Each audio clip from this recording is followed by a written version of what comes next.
이제 우리 예배 받으시기에 합당하신 우리 하나님 앞에 우리의 마음을 정돈하고 간절한 마음으로 우리 중심을 드리며 예배하며 나갔으면 좋겠습니다. 우리 다 같이 묵상 기도 드림으로 주일 예배를 하나님께 올려드리도록 하시겠습니다.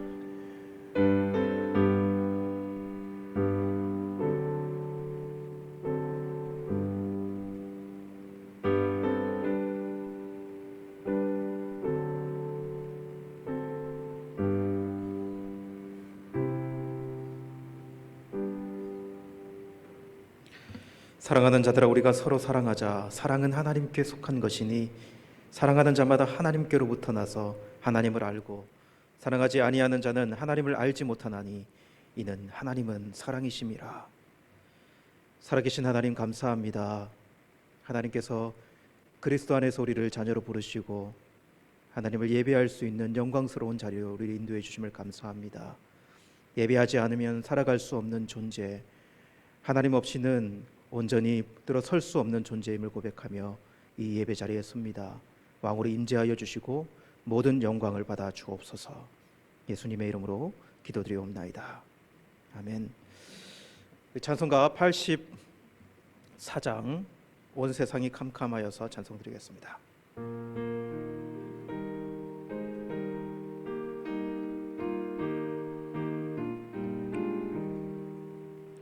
온 세상이 캄캄하여서 참 빛이 없었더니 그 빛나는 영광 나타나 온 세상 빛이었네.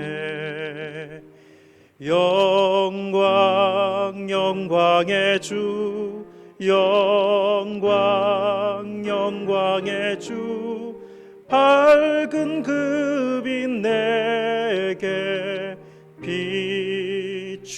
비추었네.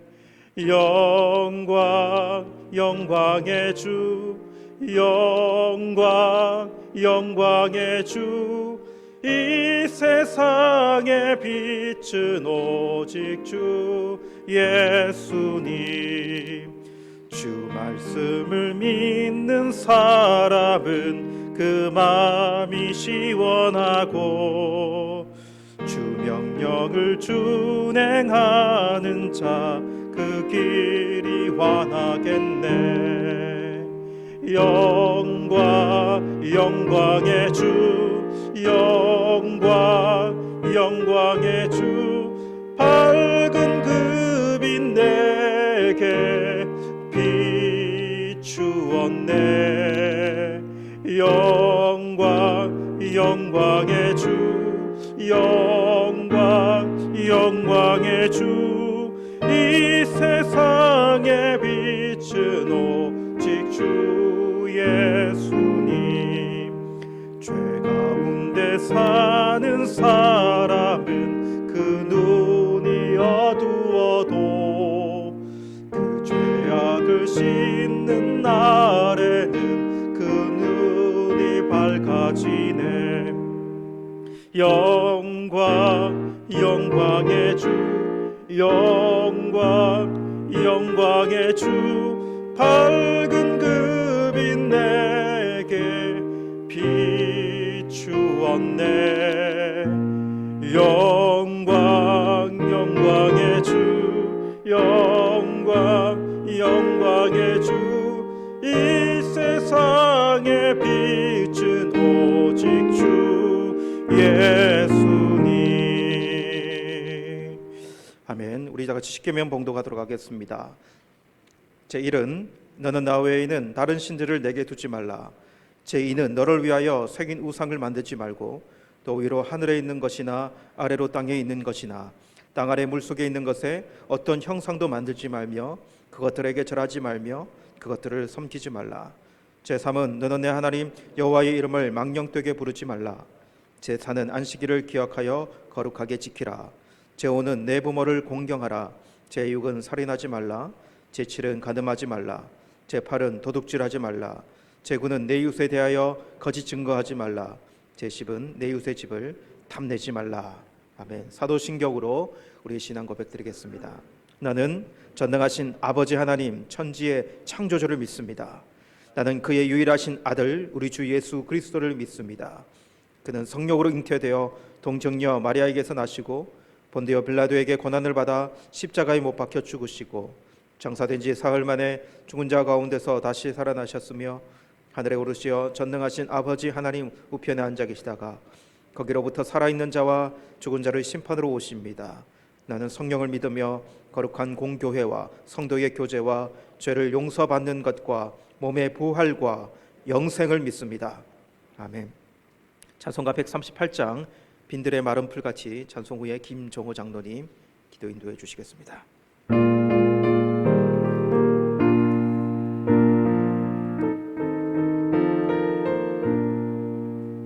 빈들의 마른 풀같이 시들은 나의 영혼 주님의 허락한 성령 간절히 기다리네. 가물어 메마른 땅에 단비를 내리시듯 성령의 단비를 부어 새 생명 주옵소서. 반가운 빗소리 들려 산천이 춤을 추네. 봄비로 내리는 성령 내게도 주옵소서. 가물어 메마른 땅에 단비를 내리시듯 성령의 단비를 부어 새 생명 주옵소서. 절 따라 우로를 내려 초목이 무성하네. 갈급한 내 심령 위에 성령을 부소서. 가물어 메마른 땅에 단비를 내리시듯 성령의 단비를 부어 새 생명 주옵소서. 참되신 사랑의 언약 어길 수 있사오랴. 오늘의 흡족한 은혜 주실 줄 믿습니다. 가물어 메마른 땅에 단비를 내리시듯 성령의 단비를 부어 새 생명 주옵소서. 아멘.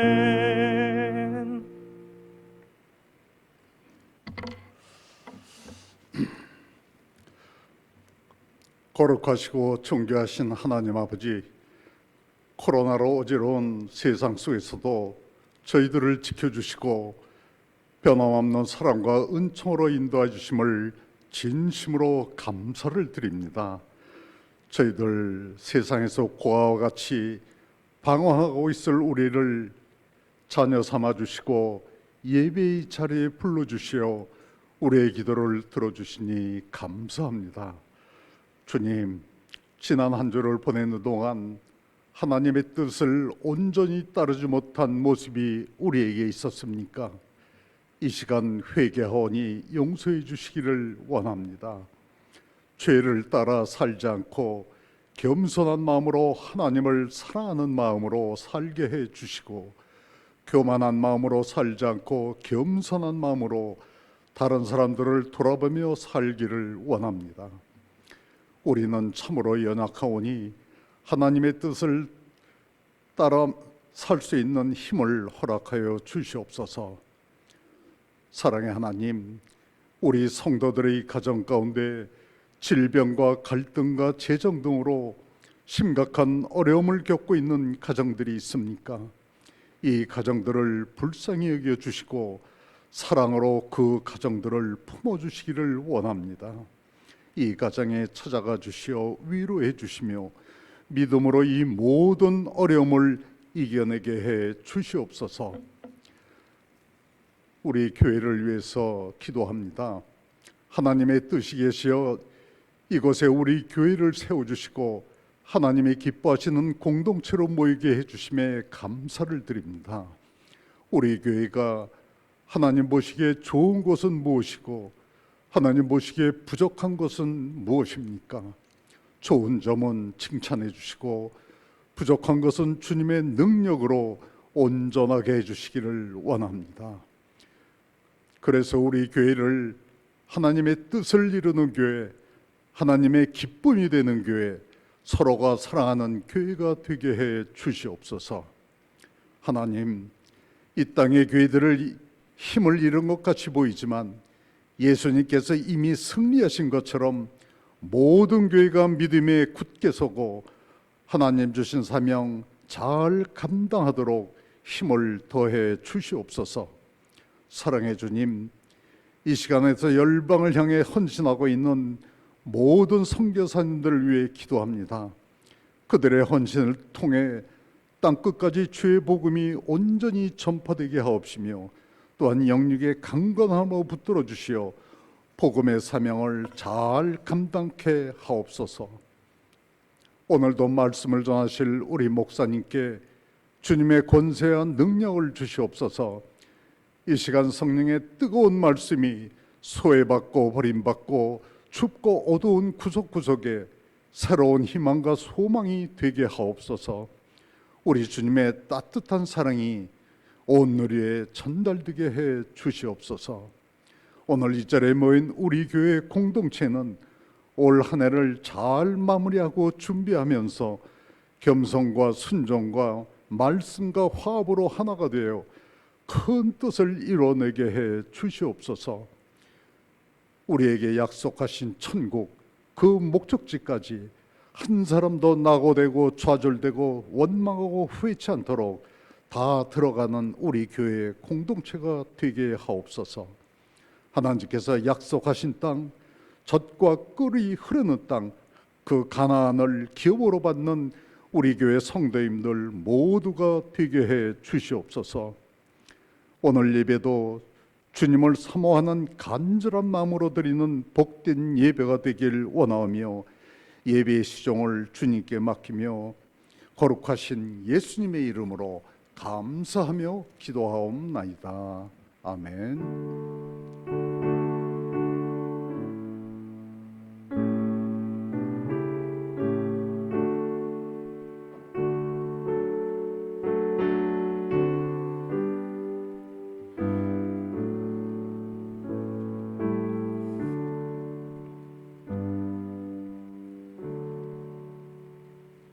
하나님 말씀 봉독하도록 하겠습니다. 하나님 말씀 마태복음 28장 19절에서 20절 두 절 말씀 우리 다 같이 힘있게 봉독하도록 하겠습니다. 우리 다 같이 이 말씀 읽도록 하시겠습니다. 그러므로 너희는 가서 모든 민족을 제자로 삼아 아버지와 아들과 성령의 이름으로 세례를 베풀고 내가 너희에게 분부한 모든 것을 가르쳐 지키게 하라. 볼지어다 내가 세상 끝날까지 너희와 항상 함께 있으리라 하시니라. 아멘. 우리 다 같이 한번 기도드리고 말씀 듣도록 하시겠습니다. 성령께서 이 시간에 우리 가운데 임재해 주시기만을 간절히 원합니다. 메말라서 갈라진 우리의 신앙과 우리의 삶의 틈을 성령께서 새롭게 메워주시고 하나님 그 틈에 기름 낀 우리들의 이 교만한 모습을 새롭게 해주시기만을 간절히 원합니다. 깨어있게 도와주십시오. 하나님의 말씀이 우리를 깨울 수 있도록 이 시간에 붙잡아 주시옵소서. 말씀에 순복하고 순종할 수 있는 그런 마음을 우리 각자 모든 심령에게 더하여 주시기를 원합니다. 현장에서 가정에서 마음의 무릎을 꿇고 주의 말씀을 듣기 원하는 모든 심령을 하나님 새롭게 다스려 주시고 만져 주시고 하나님 변화시켜 주시옵소서. 예수님의 이름으로 기도드리옵나이다. 아멘. 네, 여러분 반갑습니다. 오늘부터는 신앙의 영점 조정이라고 하는 이 주제로 한 3주에 걸쳐서 여러분과 좀 본질적인 말씀을 좀 나누기로 원합니다. 여러분, 코로나 시대에 우리가 이 코로나라고 하는 이 바이러스와의 전쟁이기도 하지만 살과의 전쟁이기도 해요, 그죠? 그래서 열심히 운동하시는 분들도 있고 만나는 사람들 보면서 살 빠졌네 이렇게 하면은 뭐 좀 기분 좋아지기도 하고, 살찐 사람한테는 그런 이야기 하지 않아요, 그죠? 그냥 보고만 있는데 그런 일들이 많이 있습니다. 여러분, 이렇게 좀 살이 찐 듯 해가지고 집에서 평소에는 안 하다가 저 밑에 있는 그 몸무게 살짝 끈집어 내가지고 그 위에 탁 올라갔더니 몸무게가 조금 찐 줄 알았는데 막 한 10kg가 확 늘었어요. 그러면 막 마음이 막 왜 이렇지 막 이러지 않습니까? 그런 경우 없습니까? 저하고 저희 아내는 가끔씩 몸무게 올라가거든요. 그러면 만약에 한 10kg가 늘었다 그러면 막 기겁을 해요, 막. 그리고 내려와가지고 도대체 왜 그러지 하면서 이렇게 그걸 눈금을 봤더니 0점 조정이 되어 있지 않으면 그때서 이렇게 가슴을 확 이렇게 내리면서 그럼 그렇지 그렇게 하지 않습니까, 그죠? 뭐든 기준이 똑바르지 않으면, 그것이 바르게 이렇게 되어 있지 않으면 항상 잘못된 결과를 나기 마련이죠, 그죠? 우리의 신앙도 마찬가지라는 생각이 들어요. 여러분, 이런 말 한번 잘 생각을 해보세요. 변형 그리고 변화. 틀린 점이 뭘까요? 여러분, 그리스도인들은 변화되어가는 사람이어야 합니다. 맞죠, 그죠? 근데 변화가 아니라 변형되기가 얼마나 쉬운가 한번 생각해요. 변형되기가 얼마나 쉬운가. 진리에서 멀어질수록 여러분 원형에서 벗어나는 거거든요. 그러니까 하나님의 말씀에서 멀어질수록 원형에서 벗어나는 거예요. 그러면 그것이 곧 변형되어져 가는 것입니다. 그리스도인들은 진리로 변형이 아니라 진리로 변화되어져 가야 되는 사람이다라는 것을 좀 기억했으면 좋겠어요.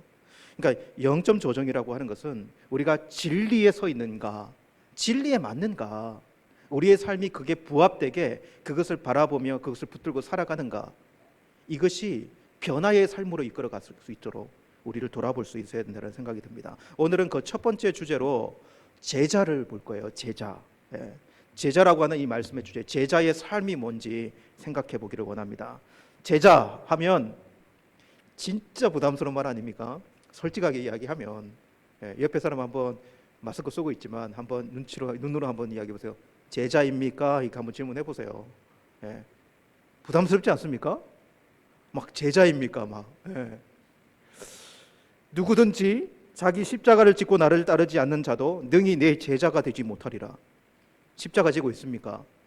제자 하면 바로 이 말씀 떠오르기 때문에 진짜 부담스러워요. 그래가지고 이게 너무 부담스러워서 조금 약한 것을 택하고 싶어가지고 저는 제자가 아니라 저는 그냥 성도 하겠습니다. 성도. 이렇게 이야기하는 사람도 있을 거예요. 성도 되고 싶죠? 제자가 아니라 성도가 되고 싶지 않습니까? 저만 그러나? 근데 여러분, 성도라는 말도 한번 잘 생각을 해보세요.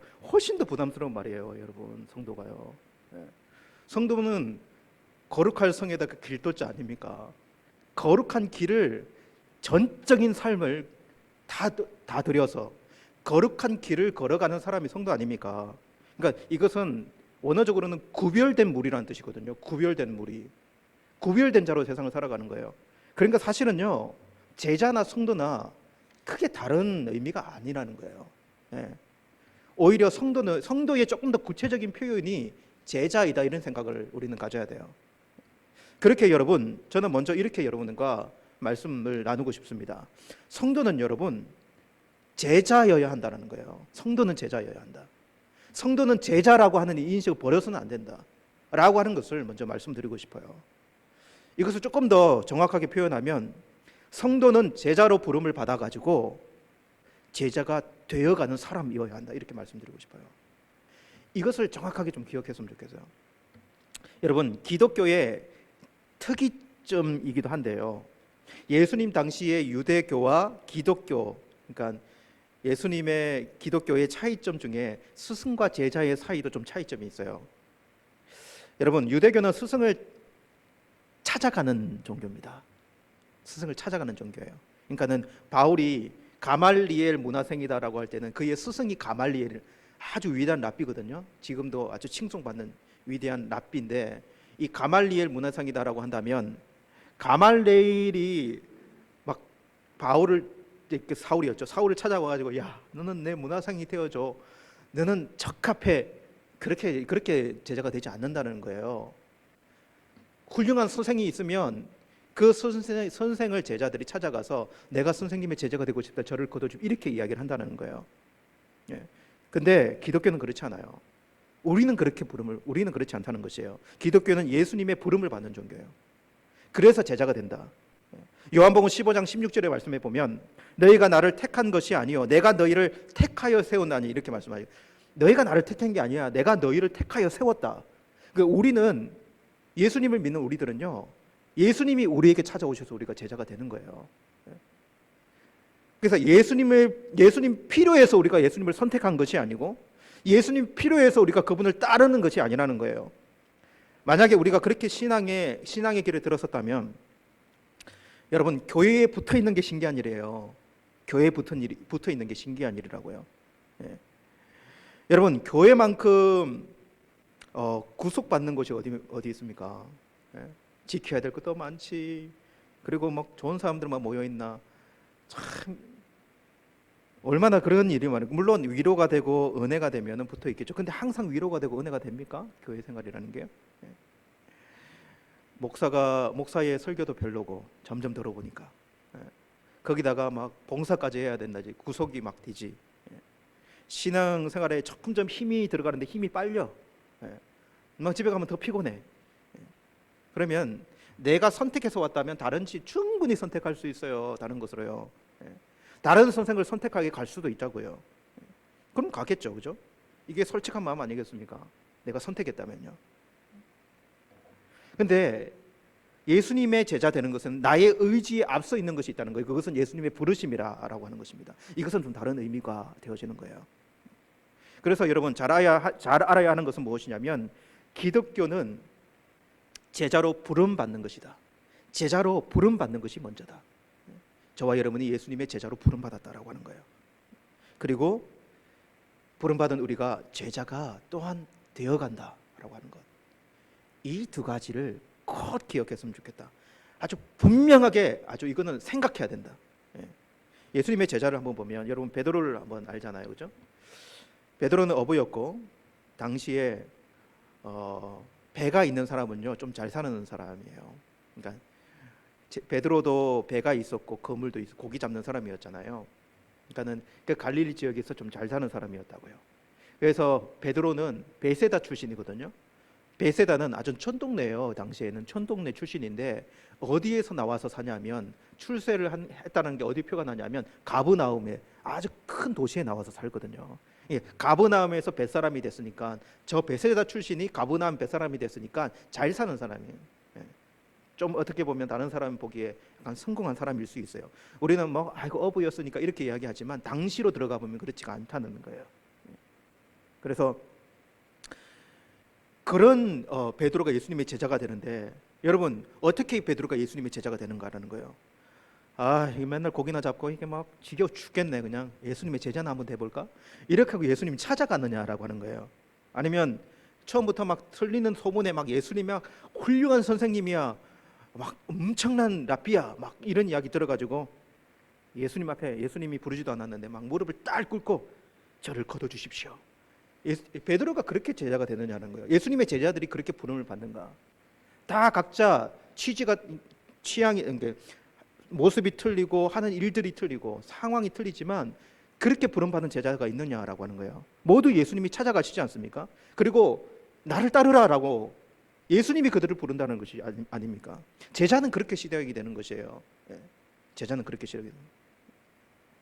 그래서 여러분, 그렇게 부름받는다 해가지고 제자가 그렇게 시작이 되지만, 온전한 제자는 그렇게 되는가라고 하는 거예요. 여러분, 예수님 막 따르기 시작한 사람에게 완전한 제자를 기대했다가는 시험에 팍팍 들 것입니다. 아무리 예수님의 제자라고 해도요, 초반기에는 초보 제자일 뿐이에요. 초보 제자. 저와 여러분들도 뭐 좀 초보 제자일 경향도 있잖아요. 초보 제자, 이런 말도 써도 될 것 같아요. 그러니까 예수님과 많은 시간을 보내면서 예수님의 삶을 보면서 예수님이 하시는 그 일을 보면서 점점 제자가 되어가는 모습을 제자들은 그 예수님을 따르면서 그 기간 동안 되어져 가는 것 아니겠습니까? 그죠? 예. 그러니까 예수님의 말씀을 들으면서 이 모난 가지들, 쓸모없는 가지들 막 나와 있는데 그거 하나씩 막 쳐가면서 막 이거 쳐내고 이거 쳐내고 이거 쳐내면서 제자이면서도 온전한 제자가 되어져가는 제자의 모습을 갖추어 간다는 거죠. 자신의 계산을 가지고 따라왔던 것, 자신의 욕망, 그 안에 우글거리는 욕망들, 그리고 그 안에 버리지 못한 자기의 의까지요. 그게 쉽게 가지 쳐지냐고요. 그러니까 예수님을 따르면서 그런 것들이 쳐져가지 않습니까? 여러분, 베드로는 예수님의 십자가 지시는 그 앞에서까지 예수님을 배신하잖아요. 제자로 부름받았는데. 그렇게 제자이면서 제자가는 이 여정은요, 그렇게 자기를 깎고 자기를 낮추고 자기의 이 못난 가지들을 꺾어내면서 그렇게 가는 그 모든 상황도 포함되어 있다는 생각을 해봐요. 저는 그리스도인 모두가 이런 과정을 겪고 있다고 봅니다. 마찬가지예요, 저와 여러분들이요. 여러분, 이 앞에 서 있는 목사도 목사로 태어난 사람이 어디 있습니까? 목사로 태어난 사람 봤습니까? 여러분, 부르심을 받아 서 있기 때문에 이 자리에 서 있는 거예요. 네. 여러분, 내가 선택했다면 끝까지 가는 사람 쉽지 않을 거예요. 왜냐하면 더 좋은 길 선택할 수도 있으니까요. 부름을 받았다라고 하는 소명의식이 이 자리에 서게 하고, 마찬가지 아니겠습니까, 여러분? 그러니까는 새끼 목사에서 그 기간을 겪어가면서 이것 깎이고 저것 깎이고, 여러분, 그러면서 제자가 되어가는 사람이에요. 제자가 되어가는 사람. 마찬가지입니다. 저와 여러분이 마찬가지 아니겠습니까? 우리 모두가 제자가 되어가는 사람이다라고 하는 이 인식. 그렇기 때문에 여러분, 우리는 모두 예수님의 제자로 부름받아 예수님의 제자가 되어간다라고 하는 이 사실을 명확하게 기억했으면 좋겠어요. 그래서 제자가 되어감이라고 하는 이것이 우리의 영점이다, 영점 조정하는 영점이다라고 하는 것을 저와 여러분이 좀 기억했으면 좋겠습니다. 여러분, 이번 주에 데이비드 왓슨이라고 하는 좀 오래된 책이에요. 제자도라고 하는 책을 보면서 이 말씀이 정말 저는 많이 와닿더라고요. 한번 들어보세요. 천천히 읽어드릴게요. 숫자적으로 아직 기독교가 세계에서 가장 강한 종교이다. 그런데 왜 기독교가 그토록 무능하다는 말을 듣는가? 그 이유는 기독교가 그리스도의 진정한 제자가 되기를 게을리했기 때문이다. 그저 교회의 자리를 채우고 빈 마음으로 노래를 부르고 설교를 입맛대로 맛보는 사람들이다. 그 가운데 거듭난 심자 또는 성령이 충만한 은사주의자들도 있지만 예수의 진정한 제자는 아니다. 저는 이 말이 참 마음에 와닿아요. 네. 여러분, 제자입니까? 제자로 인식하고 있습니까? 그리고 또한 이 말이 좀 많이 와닿았어요. 한번 보세요. 예수님은 세상을 변화시키고자 했으나 그의 계획은 놀라울 정도로 단순했다. 몇 사람의 제자를 모아 3년을 그들과 함께 사셨다. 그들과 모든 것을 나누고 돌보았으며 가르치고 고쳐주셨다. 또한 그들을 신뢰하고 용서하셨으며 끝까지 사랑하셨다. 그러나 제자들은 가끔 예수님을 실망시켰고 기대를 저버린가 하면 그 마음을 상하게 했고 죄까지 범했다. 그럼에도 불구하고 그는 변함없이 제자들을 사랑하셨다. 그리고 마침내 훈련받은 제자들이 약속된 성령의 능력을 힘입어 세상을 근본적으로 변화시켰던 것이다. 이렇게 기록해요. 저 이 말이 너무 공감돼요. 그의 계획은 놀라울 정도로 단순했다. 신앙이 상당히 복잡하고 우리 기독교가 상당히 복잡한 종교같이 느껴지지만 이것 해야 되고 이것 때문에 세상이 실망하고 그렇게 느껴지는 것 같지만 이분은요, 제자의 초점을 맞추고 있어요. 여러분, 이렇게 한번 우리는 생각하지 않습니까? 저를 포함해서 교회가 왜 이렇게 됐는가, 기독교가 왜 이렇게 비참하게 됐는가, 이렇게 비판거리를 찾아내는 건 정말 바빠요. 그렇게 하기 어렵지 않습니다. 그리고 그 비판거리들을 들어보면 다 맞는 말이에요. 네. 근데 기독교의 문제가 나와 상관없이 어떤 조직의 잘못이라고 생각하는 경향이 참 많이 있어요. 그 조직 안에 있는 누구의 잘못. 여러분, 우리는 우리 자신에게 이렇게 한번 질문을 해봐야 합니다. 우리는 예수님의 제자인가? 이 질문요.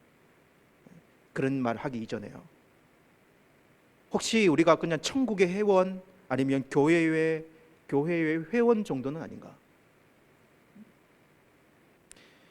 회원은요 그냥 집회 참석하고 회비 내듯이 헌금 내고, 회원으로서 아니 임원으로 그냥 발언권을 가져서 그냥 이 조직의 이익을 위한 발언을 하면 돼요.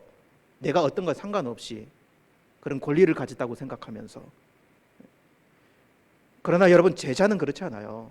제자는 그렇지 않다. 우리가 복잡하게 생각할 것이 아니라 훨씬 더 근본적이고 이 영점에서 우리가 무엇을 돌아봐야 하는가라고 하는 거예요. 정말 조직이 바뀌고 구조가 달라지면 우리의 교회와 이 근본적인 우리의 신앙이 달라질까요? 우리 자체가 예수님의 제자가 되려 하지 않는데. 제자는 오리티즈 목사님의 책에 제자입니까? 라고 하는 책이 있어요. 그 책에 이런 글귀가 있더라고요. 제자란 스승의 삶을 살도록 요구받는 사람이다. 우리가 뭐 다 아는 이야기지만 스승의 삶을 살도록 요구받는 사람이 제자라는 거예요. 그러니까 제자 훈련 수료증 받았다 해가지고 제자가 아니에요. 제자 훈련 수료증 받았는데 제자 훈련 코스 밟아가지고 지식은 머리에 다 들어있는데 스승의 삶을 살아가고 따라가지 않는다. 그거 제자라고 이야기하지 않아요. 제자는 예수님이 가신 그 길을 예수님을 보고 따라가는 길이에요. 옆에 있는 권사님이, 옆에 있는 장로님이, 아니면 목사가 그렇게 살지 못해서 못 따라가는 사람이 아니라 제자는 예수님의 제자이기에 우리 모두가 예수님을 따라가는 사람이라는 거예요.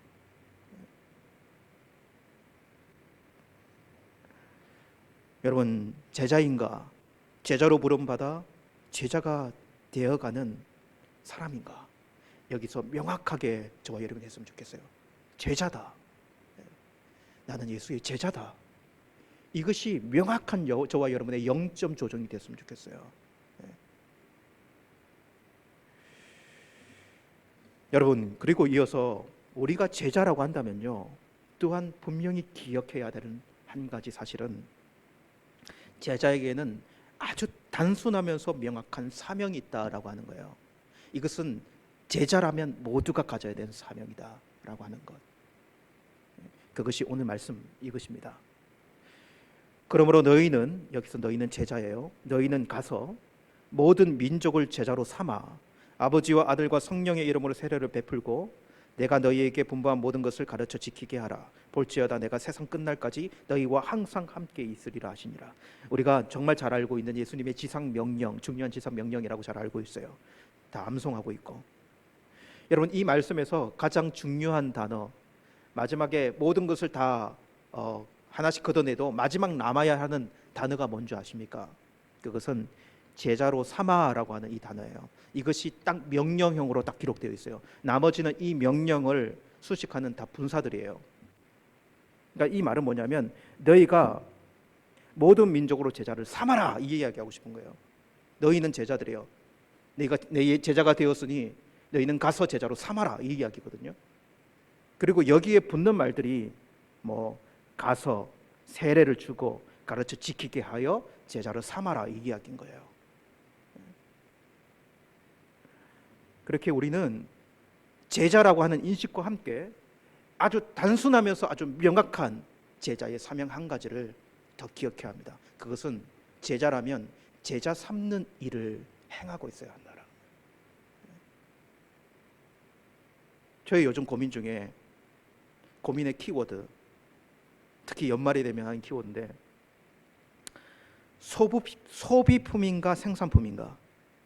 자, 이게 이번에는 정말 많이 고민돼요. 소비품인가 생산품인가.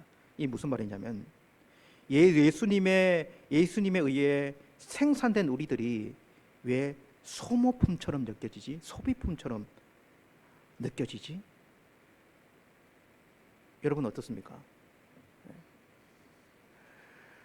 여러분 솔직히 말하면 소모품처럼 느껴질 때 있어요. 이러다가 교회에서 소모품처럼 사용되다가 쓸모없어 버림받겠지, 외면당하겠지, 그냥 사용만 당하는 거 아니야? 저뿐만 아니라 뭐 여러 성도님들이 그런 생각이 들 수 있을 것 같아요. 정말 안타까울 때가 이런 거예요. 교회에서 닳고 다른 사람들, 닳고 다른 사람, 예. 사람들에게 이리 쳐이고 저리 치이고 영적인 생명력을 다 소진하고 이제 교회 일이라면 진절머리 나고, 네.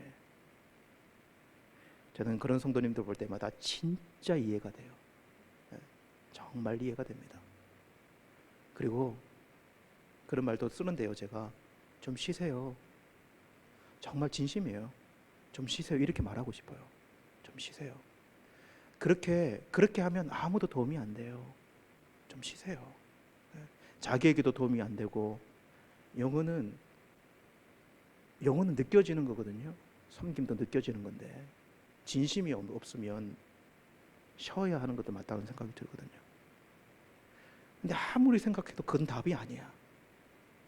내가 많은 사람들을 경험했고 저도 그런 말을 해서 쉬게 했지만 사람들을 빨리 회복되는 사람을 많이 보지 못했어요. 그러니까 그렇게 하고 싶어도 그게 답이 아닌 건 알고 있어. 여러분, 수동적이고 과거적이고 굳어져 있어요. 수동적이고 과거적이고 굳어져 있는 사람들이, 성도가 살아나는 길이 쉬게 한다? 여러분, 그건 답이 아니라는 것 말씀드리고 싶어요. 예. 여러분, 제 경험상 쉰 사람이 다시 봉사의 불을 일으켜가지고 막 오히려 시계에서 나를 무시한다고 생각하고 교회 떠나는 사람들은 많이 봐도 그런 분들은 잘 못 본 것 같아요.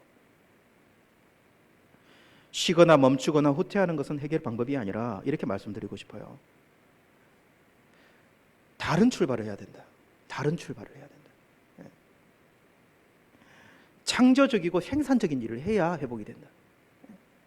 내가 다른 거를 하면서 그 일이 창조적이고 생산적이어야 된다는 거예요. 그렇다면 교회에서 성도가 가장 창조적이고 생산적인 일이 뭘까요? 소비품이 아니라 생산품이 되고 그 생산품으로 또 뭔가를 생산해낼 수 있는 그런 일이라는 게 뭘까요? 여러분, 저는 영혼과 관련된 일이라는 생각이 들어요. 영혼과 관련된 일, 영혼이 살아나게 하는 일, 영혼을 섬기는 일. 그러니까 일이 아니라 생명을 낳는 일. 한 3년 전인가 우리 교회 한 구역 중에 구역 식구들이 그냥 뜻을 모아가지고 어떤 가정을 위해서 그분이 교회에 나오기를 위해서, 남편분을 위해서 많이 정말 기도하고, 그리고 막 모임도 주선하고 저녁 모임에 초청하고 그렇게 많이 힘을 기울였던 것을 제가 알고 있어요. 저도 보고 왔고요. 이렇게 교제하면서 그렇게 막, 그래서 사실은 그런 모습을 보면서 어떤 일이 벌어질까 이렇게 생각하고도 있었지만, 근데 진짜 그렇게 하신 분이 나중에는 세례를 받는데, 세례식 할 때 세례를 받았거든요. 근데 제가 그때 너무 기뻤던 게 무엇이냐면, 제가 세례식 할 때는 정말 기뻐요. 왜냐하면 영혼이 새 생명이 태어나는 현장은 항상 기쁘잖아요. 근데 그때는 이분만 기쁜 게 아니라 그때의 그분을 위해 기도했던 모든 사람들이 다 그냥 기뻐. 그냥 한 영혼이 내 기도에 의해서 살아나고 내 손길에 의해서 살아나는 게 기뻐. 다른 게 필요가 없어요. 다른 좋은 설교를 많이 들어가지고 그 은혜가 끼쳐지고 그게 아니라, 내가 수고했는데, 내가 힘을 기울였는데, 내가 그 사람을 위해서 애를 썼는데 그 영혼이 살아나는 것을 보면서 회복이 되고 기쁘다니까요. 한번 가만히 생각해 보세요. 뭐가 우리를 회복시킬 수 있는 건지. 그래서 저는 오늘 이 말씀, 너희는 가서 모든 민족으로 제자를 삼으라라고 하는 이 말씀, 제자된 자들은 이 말씀 붙들어야 된다. 이 현장 가운데 있어야 된다라고 하는 거예요. 이 현장 가운데 있어야 된다. 그래서 저는 이런 생각해 봅니다. 우리가 예수님의 제자가 되었다면 우리는 또 다른 예수님의 제자를 만들기 위해, 오늘 가라라고 했으니까 가는 자여야 된다는 거예요. 가는 자여야 된다. 방향성을 가지고 항상 앞으로 가는 자여야 된다는 거예요. 그 구원의 기쁨을 맛보기 위해서 가는 자.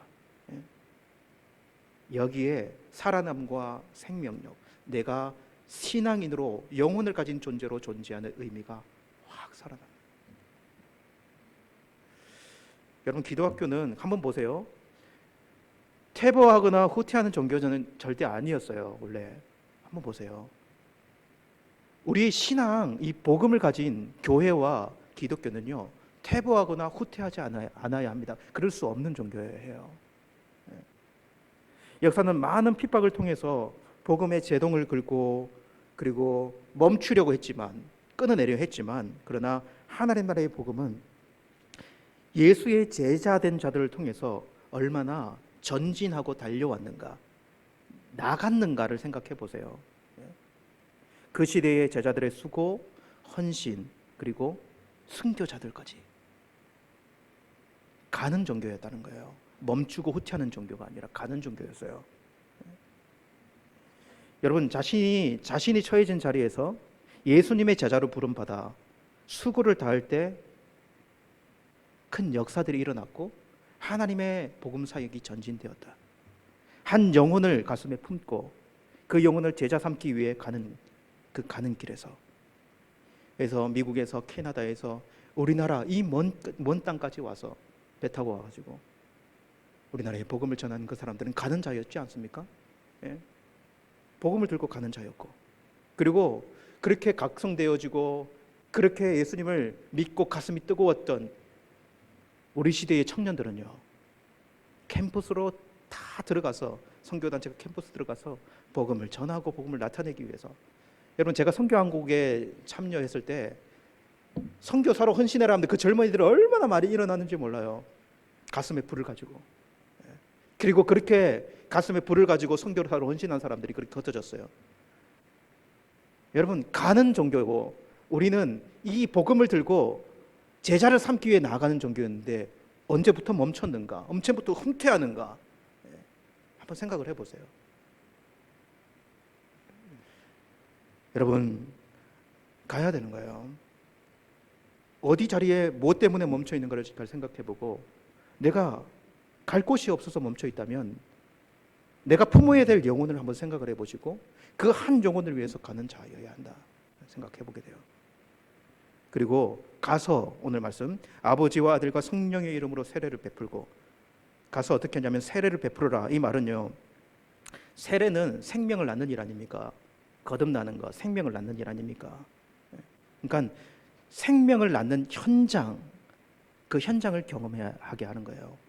그러니까 세례를 베푸는 그 한 영혼에게 찾아가서 그 영혼을 위해 기도하고 간구하고 그 영혼이 정말로 거듭나 예수님을 믿는 그 현장 가운데 설 수 있도록, 그렇게 제자 삼는 과정들을,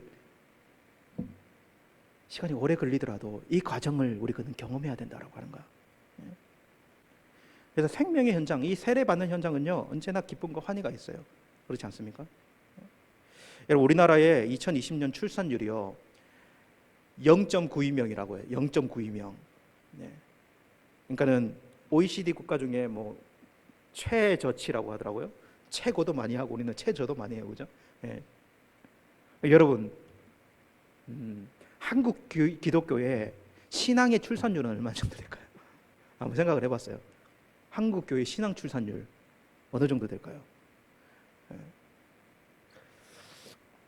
한 제자가 한 제자를 삼아서 평생 동안에 한 제자를 길러내는 거, 그 출산율이 얼마 정도 될까?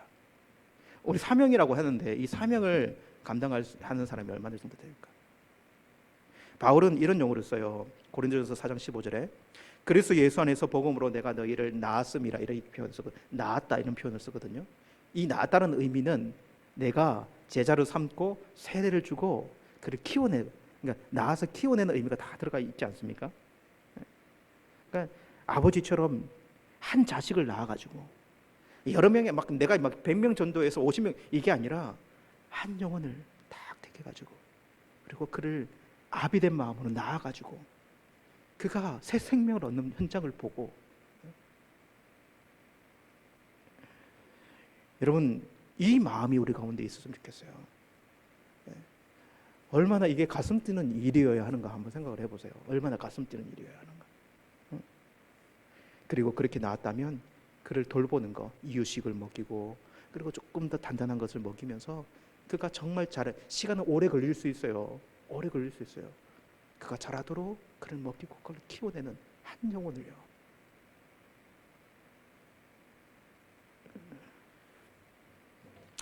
우즈벡의 한 선교사님 부부를 만났는데요.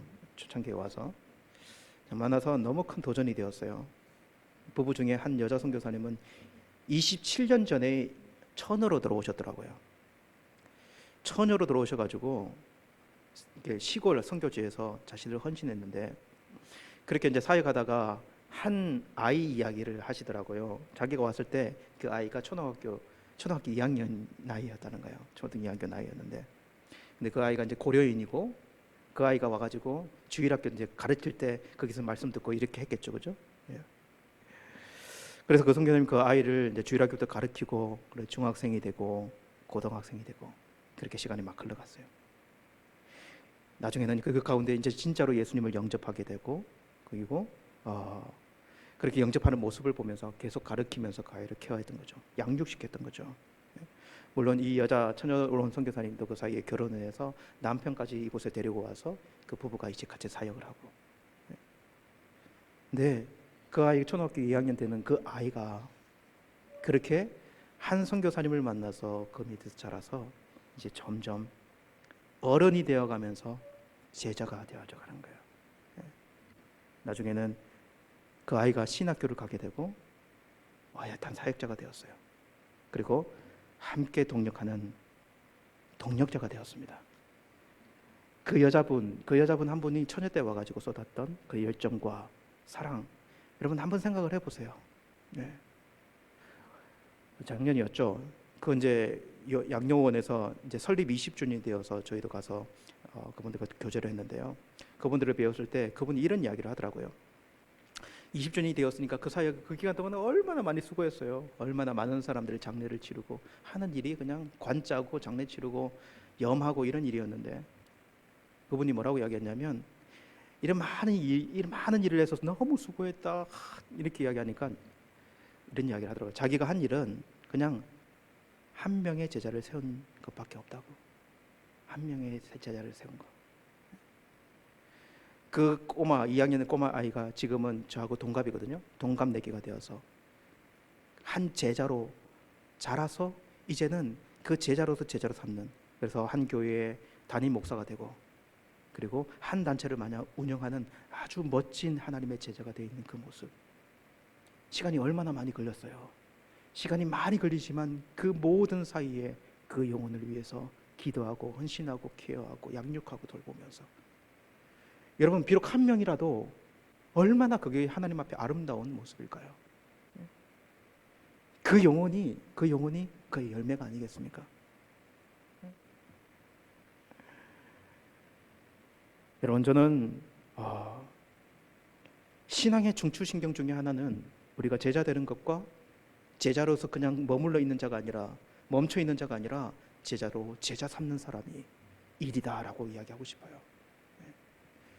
그래서 우리의 많은 봉사가요, 우리가 주님을 위해 많은 헌신하는 것들이 꼭 영혼과 관련이 됐으면 좋겠어요. 영혼과 우리가 제자를 만드는 일과 관련이 됐으면 좋겠다는 거예요. 여러분 저는 코로나 기간 중에 이런 생각을 했습니다. 교회가 정신을 차리고 감당해야 될 가장 효력적인 사역이 뭘까? 저의 고민이에요. 이 코로나 기간 지나면서 막 정신 차려야 되는데, 정신 차리면서 가장 효력 있게 하나님을 섬기는 방법이 뭘까? 그것은 우리가 모두가 예수님의 제자가 되어 예수님의 제자를 삼는 일 아니겠는가라는 생각이 해본 거예요. 이것이 가장 보람되고 우리 모두가 살아나고 우리 모두를 살리는 길이 아닐까. 그러면서 미전도 종족이 생각이 났습니다. 미전도 종족. 미전도 종족 하니까 막 저기 막 아프리카 가야 될 것 같고 막 제자 삼으로 막 그런 생각이 들겠지만, 여러분 한국 교회의 다음 세대가 미전도 종족인 거 아시죠? 복음화율이 3% 이하면 미전도 종족이거든요. 한국 교회의 다음 세대가 3% 이하입니다. 그래서 미전도 종족이라고 이야기해요. 여러분 우리는 우리 밥그릇 세는지도 모르고 이렇게 우리 밥그릇이 세고 있는데, 뭐 이렇게 뭐가 막 부산해요. 막 정리되지 않고, 교회의 아이들, 주일학교 아이들이요, 청소년 올라가고 그리고 중고등부 그리고 청년 올라가면서 다 새버려요. 뭐 때문에 그럴까요? 여러분, 저는 양육, 사랑, 관심, 그 아이들이 정말로 하나님의 사랑을 느낄 만한 그런 요소가 교회 가운데 있는가? 그러니까 스승이 제자를 삼아서 스승이 제자를 삼는 그 관심과 사랑이 딱 교회 까보고요 있는가? 여러분, 우리 교회 중고등부 교사 한 명이 10명, 7명 맡고 있어요. 교사가 없어가지고 부장님이 교사를 하고 있어요. 그리고 우리는 막 다른 사역 한다고 바빠. 바가지는 막 세고 있을 수도 있는데, 그리고 제자 삼으라고 하면 막 밖을 쳐다봐. 막 누굴 제자 삼지 막 바가지는 다 세고 있을 수도 있는데, 정말 우리 뭐 해야 될까요, 여러분? 뭐 해야 하나님이 기뻐하실 만한, 어디서부터 출발해야 할까?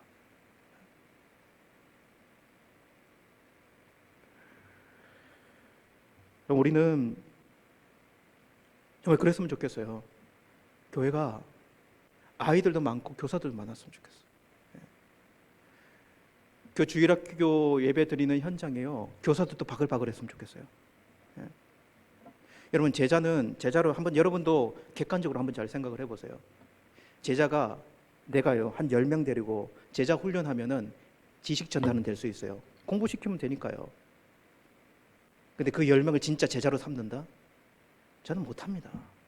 저는 못해요. 그 다양하게 틀리고 한 사람 한 사람을 살펴야 되는 그 사람들을 제가 어떻게 다 제자를 삼을 수 있습니까? 이렇게 설교는요, 군중들에게 일방적으로 전달돼요. 설교는 이렇게 어렵지 않아요. 근데 내가 한 사람 한 사람들 제자로 끌어당긴다? 그 사람들과 매일 시간을 보내주고 함께하면서 허물을 다 그들과 나누면서, 여러분, 한 사람 한 사람, 한 선생님 한 제자가 품어지면 얼마나 좋을까요? 네. 그것도 쉽지 않을 수 있는데, 여러분 자녀 키우는 거 얼마나 쉽지 않습니까? 여러분 몇 명입니까? 저희는 3명인데도 어렵거든요. 다 틀려요, 다 틀려. 내 자식인데도 그렇게 키우기 힘든데, 우리는 제자 삼는 게 사실 되게 이상적인 이야기예요. 쉽게 될 것 같죠? 그만큼 많은 에너지와 관심과 사랑이 들어가야 하는데, 사역자 한 명이 교육부서 전체를 다 커버할 수 있을까요? 물론 신방 가가지고 상담은 할 수 있어요. 그것이 어느 정도 그 아이를 변화시킬까요? 그래서 저는 이것은 교회 전체의 일이다라고 이야기하고 싶어요. 교회 전체의 일이다. 그래서 유아부터 시작해가지고 유초등부, 중고등부 그 아이에 맞도록 그 아이들을 위해 기도하는 사람도 있어야 하고, 그 아이들을 케어하는 사람도 있어야 하고, 한 명에 한 사람이면 너무 좋겠지만, 여러분 많아도 3명이에요. 한 교사의 아이 3명이면 족할 것 같아요. 그걸 주일날 만나고 주중에 한번 만나고, 그래서 그 아이가 매번 키워간다면 주일날 예배 드리고 그냥 공강부 있다 하고 공강부 가르치고 제자가 되겠습니까? 제자가요. 우리 구역 모임도 주일날 하고 주중에 금요일날 예배 다시 드리는데, 관심을 쏟기 위해서 실질적으로 우리가 할 수 있는, 그 아이들을 키워내고 품어낼 수 있는, 제자로 만들 수 있는 방법이 뭘까는 솔직하게 이야기해야 될 것 같아요.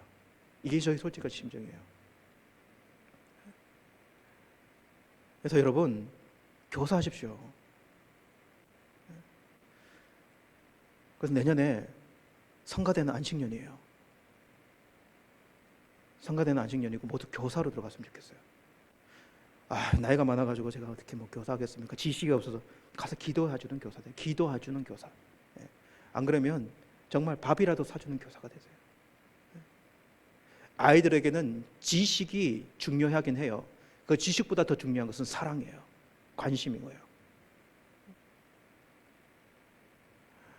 이 마음이 우리 교회에 품었는 마음이었으면 좋겠다라는 생각을 해봅니다. 결론적으로 이야기 드릴게요. 여러분, 우리는 제자가 되어야 하고, 그리고 제자는 사명이 있어요. 그것은 제자를 삼아야 하는 것이 우리의 사명이고요. 그런데 제자 삼는 일이요, 여러분 먼 곳에서 찾지 않고 가까이서 찾았으면 좋겠어요. 그리고 한 영혼을 품었다면 그 영혼을 오래도록 봤으면 좋겠어요. 오래도록 마음에 품고 오래도록 그 영혼이 자라는 것을 봤으면 좋겠어요. 그리고 그 열매를 꼭 봐야 합니다. 열매를 봐야 우리에게 에너지가 된다. 오늘 이 마음이 저와 여러분에게 좀 공유됐으면 좋겠고, 이것이 우리의 영적인 신앙의 영점 조정을 하는 중요한 지점이 되었으면 좋겠습니다. 이 시간 우리 말씀 붙들고 한번 기도하며 나갔으면 좋겠습니다. 우리가 너무 많은 것으로 어떻게 보면 우리를 꾸미고 있다는 생각 들지 않습니까? 많은 것을 꾸미고 있고 많은 것을 가리고 있고, 교회도 그런 것 같아요. 괜찮은 교회다라고 보여주고 싶어가지고 많은 일들을 벌리고, 그리고 많은 행사도 하고 대외적으로 많은 일도 계획하고요. 좋아요. 그 좋지만 훨씬 더 근본적인 변화와 개혁은요, 오늘 예수님이 우리에게 주신 이 말씀인 것 같아요. 한 사람 한 사람이 그냥 내가 낮은 수준의 성도 되는 것이 아니라 내가 예수님의 제자가 되는 것, 예수님의 제자가 되는 것. 그리고 제자가 되었다면 부족하지만 한 영혼을 품고 기도하기를 시작하는 것, 그리고 오래도록 그 영혼에 관심을 넣어주는 것, 그리고 그 영혼이 새 생명으로 태어나고 그리고 양육되어서 또 다른 제자가 되어 또 다른 제자를 품을 수 있는 사람이 되는 것. 하나님, 이 꿈을 꾸게 도와주십시오. 이 꿈이 현실이 되게 도와주십시오. 내 평생에 이 길 감당해낼 수 있는 사람이 되게 도와주십시오. 우리 자신을 돌아보면서 좀 결단하면서 하나님께 기도하며 나가도록 하시겠습니다. 다 같이 기도하시겠습니다. 하나님 아버지, 주님 주시옵소서.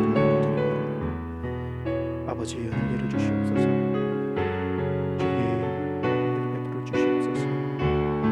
하나님, 우리에게 맡겨주신 사명과 하나님 우리에게 주어진 일들이 무엇인지를 저희들이 기억하기를 원합니다.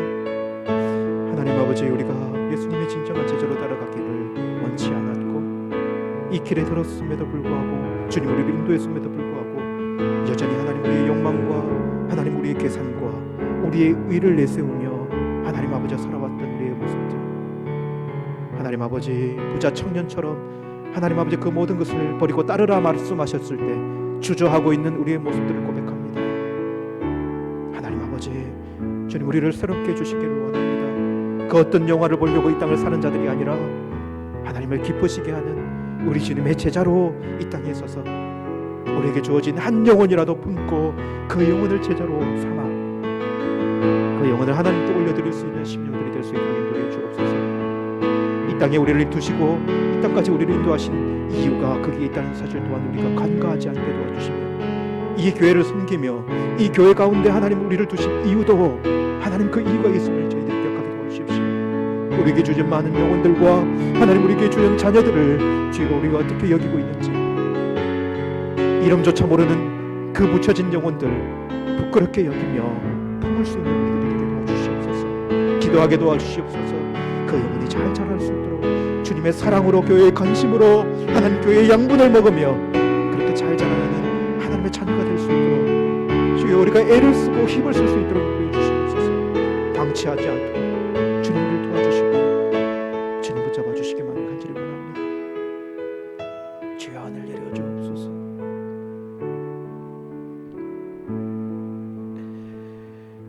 하나님 아버지, 오늘 이 말씀을 기억하기를 원합니다. 주님, 그리스도의 제자가 되는 이 말이 우리에게 너무 부담스러운 말이지만, 그러나 주님이 우리를 찾아오셔서 핏값으로 우리를 사시고 우리를 제자 삼아 주셨다는 사실에 하나님 감사하는 마음으로 이제는 주의 제자로 다짐하고 헌신하는 우리들이 되게 도와주십시오.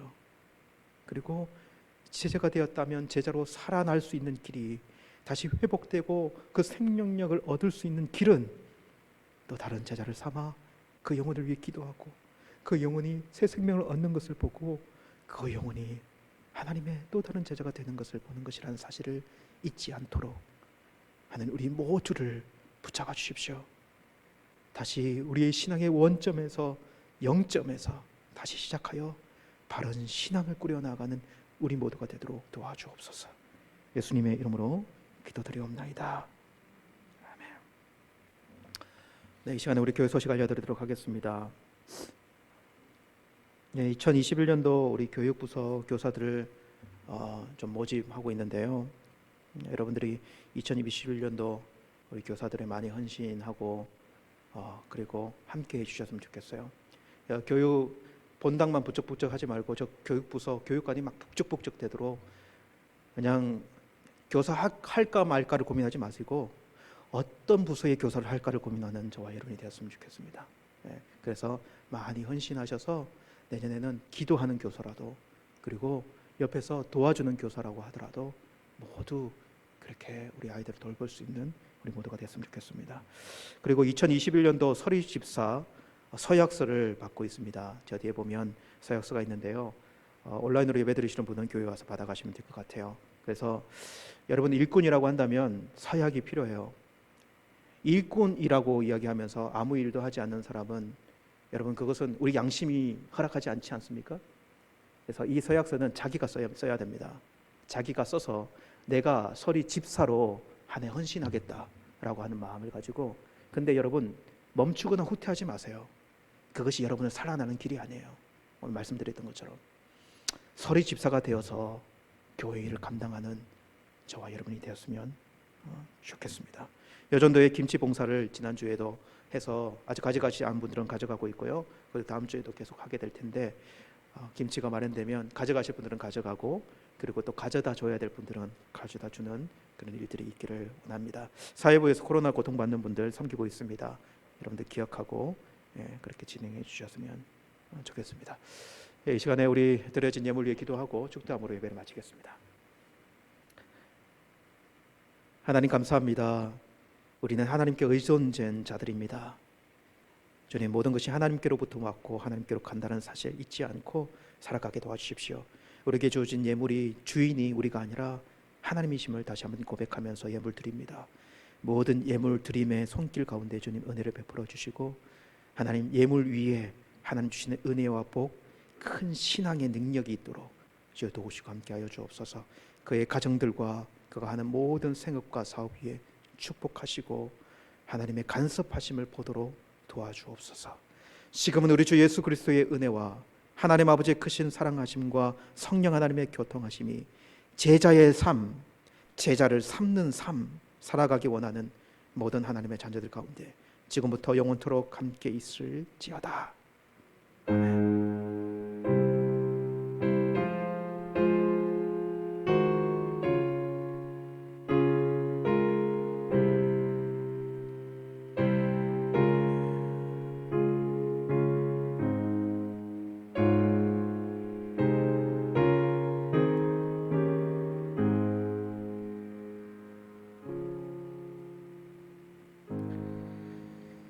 네, 예배를 마쳤습니다. 우리 옆에 있는 지체들과 사랑하고 축복합니다. 우리 한번 인사하고요.